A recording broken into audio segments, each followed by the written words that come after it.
नमस्कार, बुलेटिन में आपका स्वागत है। आपके साथ मैं हूं जीनत सिद्दीकी। शुरुआत करेंगे खबरों की, बात करेंगे प्रियंका गांधी की। प्रियंका गांधी के यूपी दौरे का आज आखिरी दिन है। गंगा की लहरों के जरिए वोटरों के दिल में उतरने में लगी प्रियंका गांधी का काफिला प्रधानमंत्री मोदी के गढ़ काशी पहुंचेगा। प्रियंका सबसे पहले पूर्व प्रधानमंत्री लाल बहादुर शास्त्री के आवास जाकर उन्हें श्रद्धांजलि अर्पित करेंगी। इसके बाद प्रियंका अस्सी घाट पर मल्लाह सम्मेलन को संबोधित करेंगी। अस्सी घाट के बाद प्रियंका जलमार्ग के जरिए दशाश्वमेध घाट पहुंचेंगी और वहां गंगा पूजा के बाद बाबा विश्वनाथ के दर्शन करेंगी। इसी दौरान पिपलानी कटरा में कांग्रेस सदस्यता कार्यक्रम में शामिल होकर कई दिग्गजों को पार्टी ज्वाइन कराएंगी। माना जा रहा है कि पुलवामा हमले में शहीद के परिजनों से भी मुलाकात वो कर सकती हैं।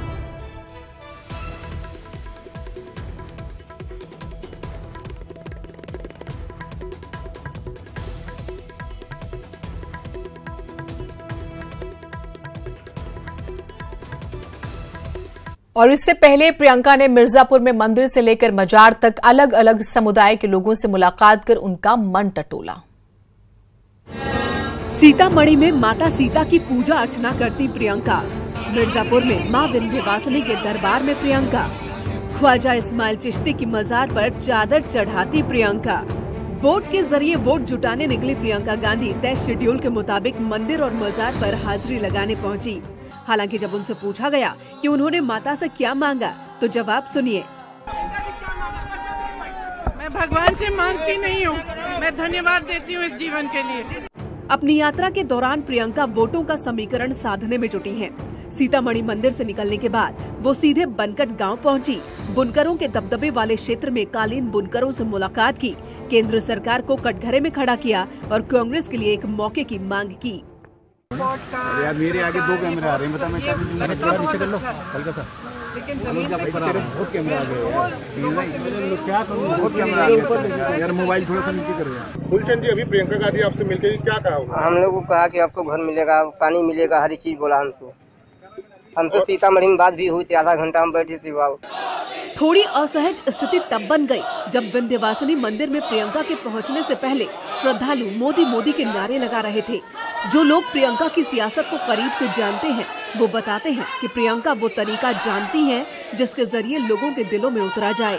भदोही में रोड शो के दौरान एक महिला की साड़ी भीड़ की वजह से खिंच गई तो खुद प्रियंका ने उनकी साड़ी ठीक की, उन्हें गले लगाया। भदोही से दिनेश पटेल की रिपोर्ट, न्यूज़ 18। प्रधानमंत्री नरेंद्र मोदी आज शाम ऑडियो ब्रिज के माध्यम से 25 लाख चौकीदारों को संबोधित करेंगे। पीएम इस दौरान चौकीदारों के संग होली के रंग साझा करेंगे।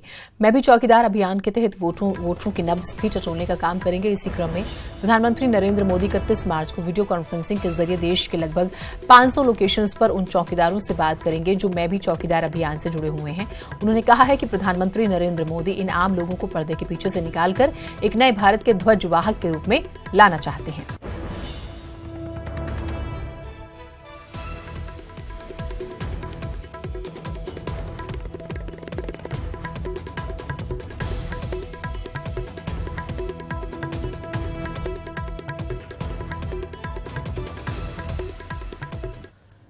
सियासी लिहाज से देखें तो अमेठी लोकसभा सीट काफी अहम है। हालांकि ये सीट अन्य पार्टियों की लाख कोशिशों के बाद भी कांग्रेस की झोली में ही जाती रही है। ये सीट कांग्रेस की वो लकी सीट है जहां से सिर्फ पार्टी ने सफलता का स्वाद ही चखा है। आइए इस सीट के इतिहास और यहां के सियासी समीकरणों के बारे में जानते हैं। यूपी में अमेठी का सियासी फ्रेम ऐसा है जिसमें सिर्फ एक ही तस्वीर फिट बैठती है। चुनावी मौसम में जब उस फ्रेम में गांधी परिवार के किसी सदस्य की तस्वीर डाल दी जाती है तो बाकी पार्टियों के तस्वीर की तासीर खत्म हो जाती है और गांधी परिवार के सदस्य यहां रिकॉर्ड मतों से जीतकर संसद में पहुंचते हैं। देश के बाकी इलाकों में भले ही मोदी लहर नजर आए, लेकिन ये लहर अमेठी पहुंचते ही कम होने लगती है। यहाँ गांधी परिवार की जड़ें काफी मजबूत हैं। तभी तो 2014 के लोकसभा चुनाव में भी मोदी लहर पर सवार बीजेपी कमल खिलाने से महरूम रह गई थी। अमेठी लोकसभा सीट 1967 में परिसीमन के बाद वजूद में आई। 1967 और 1971 में यहां से कांग्रेस के विद्याधर वाजपेयी सांसद बने, लेकिन 1977 में कांग्रेस यहां से नहीं जीत सकी। लेकिन इसी सीट पर 1980 में इंदिरा गांधी के बेटे संजय गांधी ने बड़े अंतर से चुनाव जीता। 1981 में हुए उपचुनाव में राजीव गांधी अमेठी से सांसद चुने गए और 1984 में भी राजीव गांधी 3 लाख वोटों से जीते। 1989 और 1991 में भी राजीव गांधी यहां से चुनाव जीते, लेकिन 1991 के नतीजे आने से पहले उनकी हत्या कर दी, जिसके बाद इस सीट पर कांग्रेस के कैप्टन सतीश शर्मा ने चुनाव जीता। लेकिन 1998 में सतीश शर्मा बीजेपी के संजय सिंह के हाथों हार गए। 1999 में सोनिया गांधी ने यहां से चुनाव जीता। 2004 से राहुल ने लगातार 3 बार यहां से जीत हासिल की।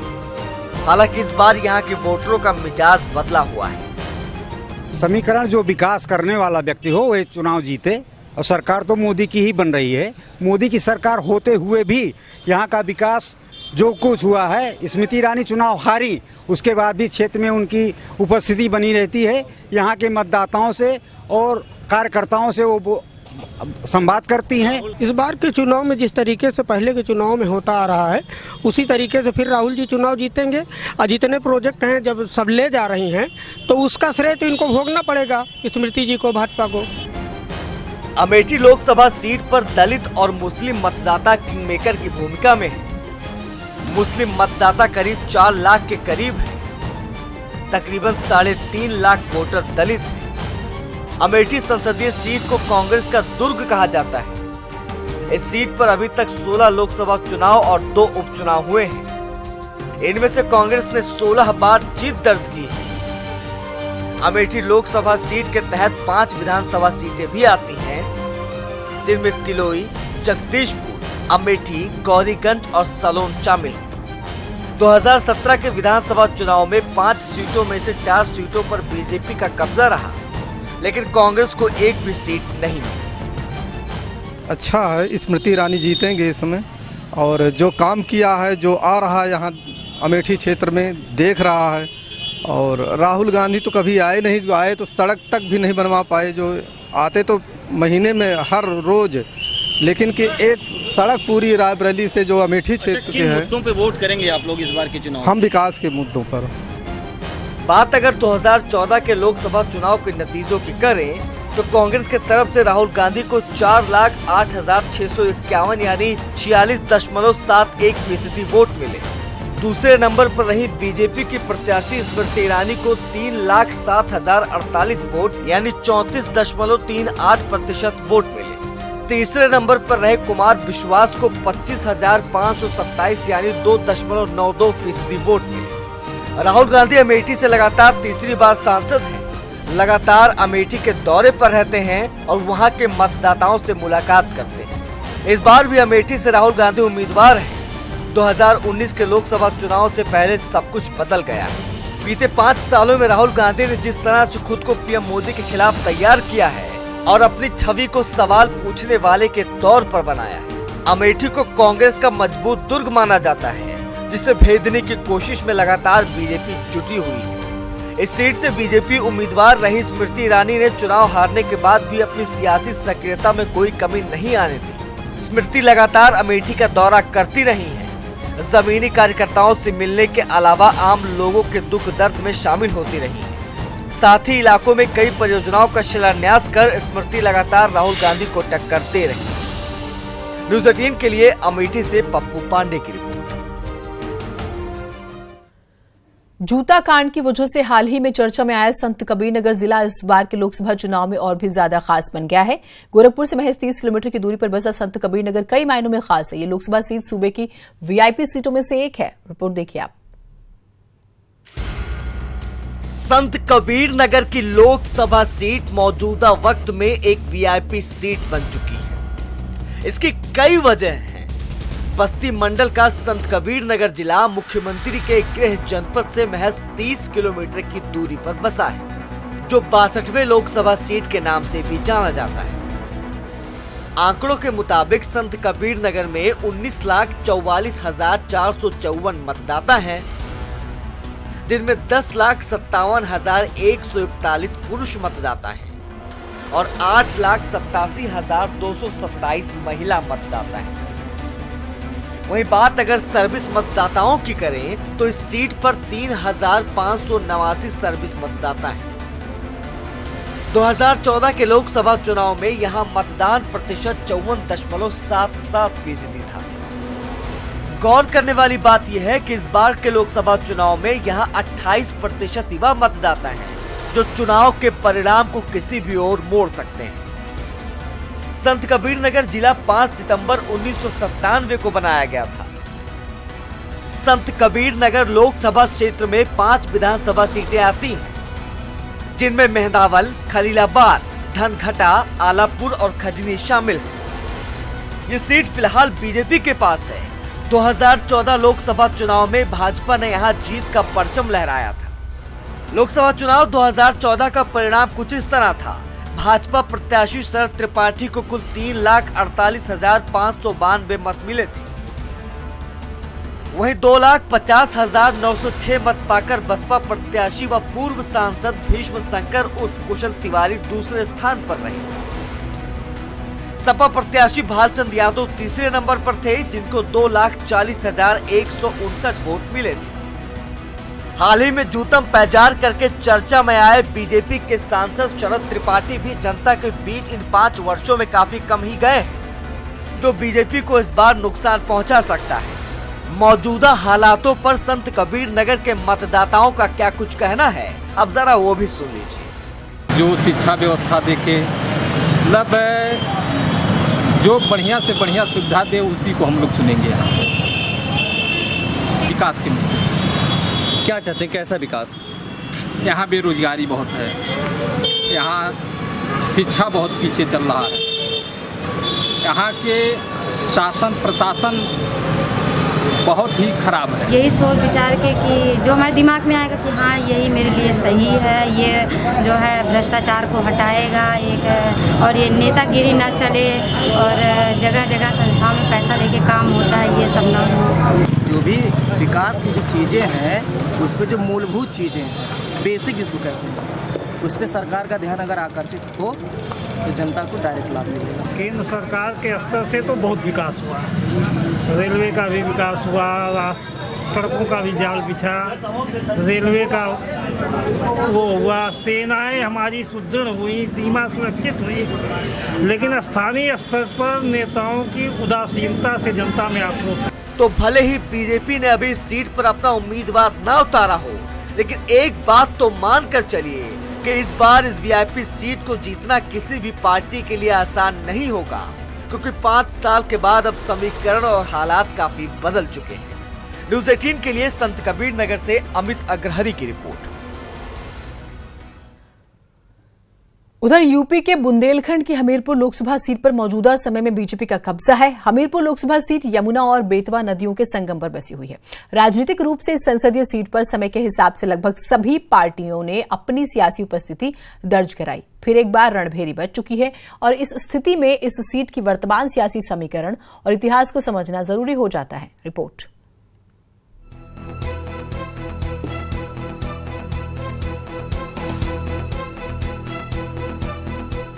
मोदी लहर में बीजेपी के कब्जे में गई हमीरपुर लोकसभा सीट पर कांग्रेस इस बार हर हालत में कब्जा जमाने की फिराक में है।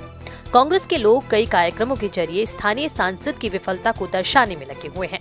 वहीं दूसरी ओर बीजेपी इस सीट पर दोबारा कब्जा जमाने के लिए जनता के सामने मोदी सरकार की योजनाओं को सामने रख रही है। आजादी के बाद से अब तक इस सीट पर 16 बार लोकसभा चुनाव हो चुके हैं।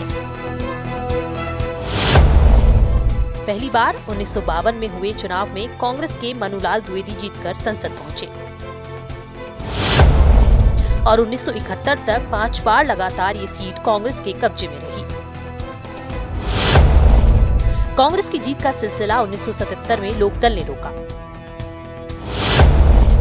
उसके बाद कांग्रेस ने 1980 में एक बार फिर वापसी की और लगातार 2 बार चुनाव जीतने में सफल रही। 1989 में जनता दल ने कांग्रेस को मात देकर जीत दर्ज की। 1991 में बीजेपी के विश्वनाथ शर्मा ने यहां जीत दर्ज की। उसके बाद 1998 तक बीजेपी लगातार 3 चुनाव जीतने में कामयाब रही। 1999 में बसपा के अशोक चंदेल जीतकर संसद पहुंचे और 2004 में सपा ने बाजी मार ली। 2009 में हुए आम चुनाव में बसपा ने फिर वापसी की और 2014 के लोकसभा चुनाव की मोदी लहर में बीजेपी ने यहां पर कब्जा जमाया। वहीं इस बार स्थानीय वोटरों का मिजाज बदला सा है। एक तरफ जहां पुल टूट रहे हैं, सड़कें टूट रही हैं, विकास योजनाओं के पैसे से जो सड़कें बनाई जा रही हैं वो ध्वस्त हो रही हैं और यहां के जनप्रतिनिधि उसको लूटने में लगे हुए हैं। ऐसी स्थिति में जनप्रतिनिधि ऐसा होना चाहिए जो जनता का जो है ख्याल रखे। हम चाहते हैं कि लोकल का अपने हमीरपुर जिले का सांसद हो और वो इतना विकास करे कि यहाँ की जो बच्चे हैं, बच्चों को सही शिक्षा नहीं मिल पाती है, बच्चे योग्य बच्चे अच्छी जगह नहीं पहुँच पाते हैं। इसलिए सांसद इस तरह के होने चाहिए कि यहाँ मेडिकल होने चाहिए, अच्छे विद्यालय होने चाहिए, बच्चों का फ्यूचर बने, बच्चे आगे देश का विकास करें। हमीरपुर लोकसभा सीट पर 17,31,160 मतदाता हैं। 2011 की जनगणना के मुताबिक हमीरपुर लोकसभा सीट पर 82.79% ग्रामीण और 17.21% शहरी आबादी है। इस सीट पर 22.63% आबादी अनुसूचित जाति की है। इसके अलावा राजपूत, महिला और ब्राह्मण मतदाता काफी निर्णायक भूमिका में हैं। यहाँ 8.26% मुस्लिम मतदाता भी हैं। हमीरपुर लोकसभा क्षेत्र के तहत 5 विधानसभा सीटें आती हैं। इनमें हमीरपुर, राठ, महोबा, चरखारी और तिंदवारी विधानसभा सीटें शामिल हैं। मौजूदा समय में 5 सीटों पर बीजेपी का कब्जा है। हालांकि इस बार ग्रामीण मतदाताओं में काफी रोष है। वहीं प्रशासन मतदाताओं के लिए इंतजाम करने में लगा है। जैसे बुंदेलखंड पूरा सूखे पे झेल रहा है और 2-2, 3-3 नदियां होने के बावजूद भी कोई नहरों का जाल नहीं है। सिर्फ नहरों का जाल बनता है पेपरों में, शासन में बन के चला जाता है, उसका पैसा भी आवंटन हो जाता है और यहाँ के अधिकारी लोग पैसा को दुरुपयोग कर देते हैं। चुनाव के दृष्टिगत हर एक बूथ पर 6 एश्योर्ड मिनिमम फैसिलिटीज अर्थात पीने का पानी, शौचालय, रैंप की व्यवस्था, बिजली की व्यवस्था, पर्याप्त फर्नीचर और लाइट्स, ये सब सुनिश्चित कराई गई है। हर जगह विद्युत कनेक्शन भी है। 2014 लोकसभा चुनाव के नतीजे। उम्मीदवार कुंवर पुष्पेंद्र सिंह चंदेल, पार्टी बीजेपी। कुल वोट मिले 4,53,884। उम्मीदवार विशंभर प्रसाद निषाद, पार्टी सपा। कुल वोट मिले 2,66,788। उम्मीदवार राकेश कुमार गोस्वामी, पार्टी बसपा। कुल वोट मिले 1,76,356। स्थानीय सांसद के बारे में बात करें तो हमीरपुर लोकसभा सीट से 2014 में जीतने वाले कुंवर पुष्पेंद्र सिंह चंदेल का सदन में बेहतर प्रदर्शन रहा है। 331 दिन तक चले सदन की कार्यवाही में वो 321 दिन उपस्थित रहे। उन्होंने 5 साल में मिले 25 करोड़ सांसद निधि में से 13.5 करोड़ रुपए विकास कार्यों पर खर्च किया। क्षेत्र में उनकी छवि बेहतर बताई जाती है। 2019 के लोकसभा चुनाव में हमीरपुर सीट जीतने के लिए बीजेपी के अलावा कांग्रेस और महागठबंधन भी जोर आजमाइश में लगा हुआ है। देखना दिलचस्प होगा कि जनता हमीरपुर का हमसफर किसे चुनती है। न्यूज़ 18 के लिए हमीरपुर से उमाशंकर मिश्रा की रिपोर्ट। उधर गोरखपुर जिले में 2 लोकसभा सीटें आती हैं, जिनमें गोरखपुर सदर और बांसगांव लोकसभा सीट शामिल है। इन दोनों ही सीटों पर इस बार युवा वोटर्स जीत हार का अंतर तय करेंगे। दरअसल गोरखपुर के इस बार के चुनावों की बात करें तो बेहद दिलचस्प आंकड़े सामने आ रहे हैं। युवाओं को लेकर अगर हम बात करें, इन आंकड़ों से जाहिर होता है कि गोरखपुर में जिसने युवाओं का दिल जीत लिया उसकी जीत तो पक्की है।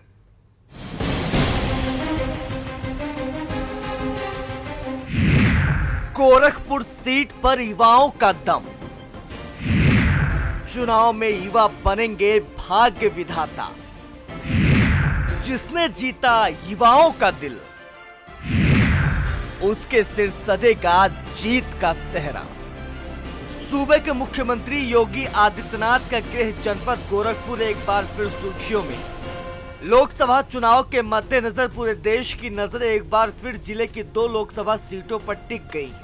लेकिन जिले की 2 लोकसभा सीटों की चर्चा में होने की वजह इस बार सिर्फ सीएम योगी ही नहीं है, बल्कि यहाँ के लाखों युवा मतदाता भी हैं। इस बार के चुनाव में जिले की कुल मतदाताओं में 50% हिस्सेदारी अकेले युवाओं की रहेगी। मतलब साफ है कि इस बार जो भी चुनाव जीतना चाहता है उसे युवाओं का दिल जरूर जीतना होगा। उनके मुद्दों पर बात करनी होगी, क्योंकि हर युवा का अपना अलग मुद्दा है। वो आर्टिकल 370 धारा 370 और अनुच्छेद 35A को हटाने को लेकर के हो, हर चुनाव में ये मुद्दा मनाया जाता है। ये राष्ट्रीय विमर्श का विषय है। कॉमन सिविल कोड लागू हो, देश में रोजगार बढ़े, रोजगारी को बढ़ावा दिया जाए, जो बेरोजगार इतने घूम रहे हैं उनको रोजगार दिया जाए। बिल्कुल ने जो सुरक्षा की बात की, बाहरी सुरक्षा की, आंतरिक सुरक्षा की, ये सब तो जरूरी है ही, ये सब तो है। लेकिन एक युवा होने के नाते मैं जिन मुद्दों पे चाहता हूँ सरकार ध्यान दे, जैसे आरक्षण जो हो आर्थिक आधार पे हो, जिससे जाति आधार पे ना, क्योंकि सवर्ण जाति में भी हमने देखा काफी पिछड़े वर्ग के लोग हैं, पिछड़े आर्थिक रूप से पिछड़े हुए हैं। तो इस वजह जो 10% आरक्षण देने का काम गवर्नमेंट ने किया, ये अच्छा किया है। बात अगर कुछ आंकड़ों की करें तो गोरखपुर में कुल 34,60,000 मतदाता हैं, जिनमें 50% की हिस्सेदारी 18 साल से लेकर 39 साल तक के युवाओं की है। चुनाव में 24,000 ऐसे मतदाता हैं जो पहली बार मतदान करेंगे। 18 से 19 वर्ष वाले युवा मतदाताओं की संख्या 24,661 है। 30 से 29 वर्ष के युवा मतदाताओं की संख्या 79,738 है। 30 से 39 वर्ष के युवा मतदाताओं की संख्या 8,92,299 है। तो जाहिर है चुनावी नैया पार करने के लिए इस बार प्रत्याशियों को युवाओं को रिझाना ही होगा, क्योंकि गोरखपुर के युवा जिसकी तरफ मुड़ेंगे जीत का ताज उसके सिर ही सजेगा। गोरखपुर से न्यूज़ 18 के लिए राम गोपाल द्विवेदी की रिपोर्ट। फिलहाल बुलेटिन में इतना ही, दीजिए इजाजत। नमस्कार।